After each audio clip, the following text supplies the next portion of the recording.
بابا جان اگر مردها دندانهایشون را سفید کنند جایزه چی باکی نداره. امروز مثلا در همون دکترخانه ها دندانها را با طریق بعضی داروها هست زنها و مردها میروند سفید میکنند، هیچی باکی نداره. لیکن بهترین راهی را که پیامبر برای ما تعلیم داده است این مسواک است.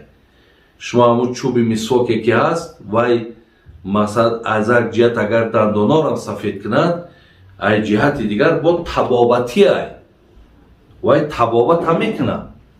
یعنی هرگاهی که ما آبی بگیم همون مسواک وقتی آب شما فرو میبریم وای در ریشه های دندانامون هم دندان سفید میکنه، هم ریشه هاش مستحکم میکنه، هم بوی دهن تا دور میکنه، هم برای حل کردن طعام فایده دارد، هم برای زخم روده هم فایده دارد.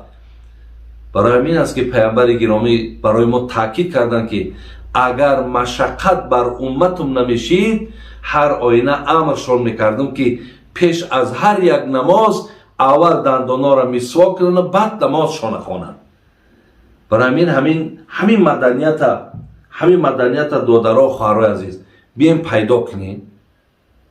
ببینید همون مردم هایی که در بیرون هستند ولی اونها فر نداره وای دین داره نداره، وقتی همون چوب مسواک سنجیده برآمدن که در درونش بینهایت الیمنت های فایده‌ناک زیاده، همونها هم گرفته در دنداناشون همون را میمالن، همون را میگیرن دنداناشون را میمالن، دندانات سفید، دندانها را کرم نمیخوره.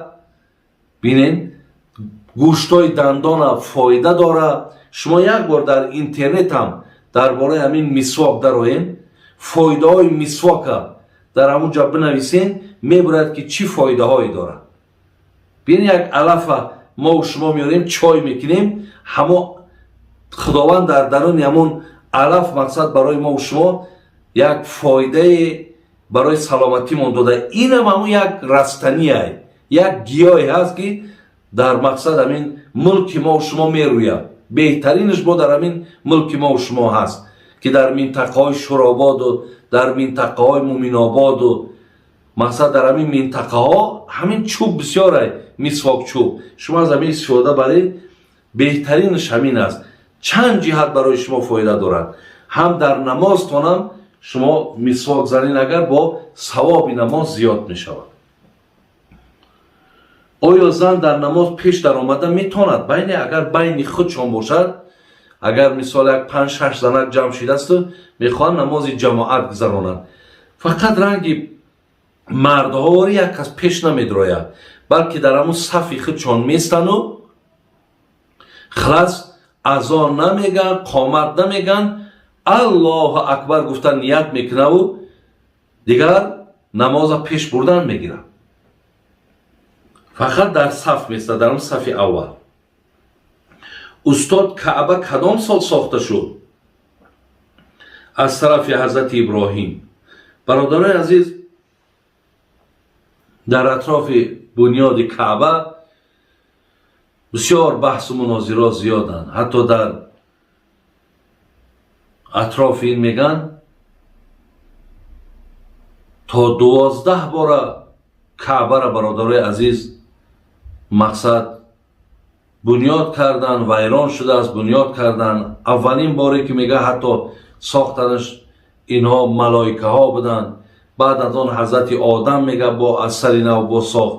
بعد از آن با ویران شد با حضرت شیش ساخت. بعد از آن مقصد پیامبر خودمان ساخت. بعد از آن عبدالله ابن زبیر ساخت. بعد از آن حجاج ابن یوسف ساخت. خلاص همین خیلنا میگیرن میگن تا 12 بار این خانه کعبه ویران شد و آباد شد.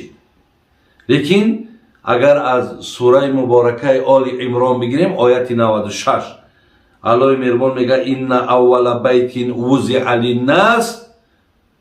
همین آیت شما نگاه کنید در آل عمران آیت 96 میگه از روی خبر قرآن اولین نفری که خانه کعبه را ساخته است این ابراهیم است.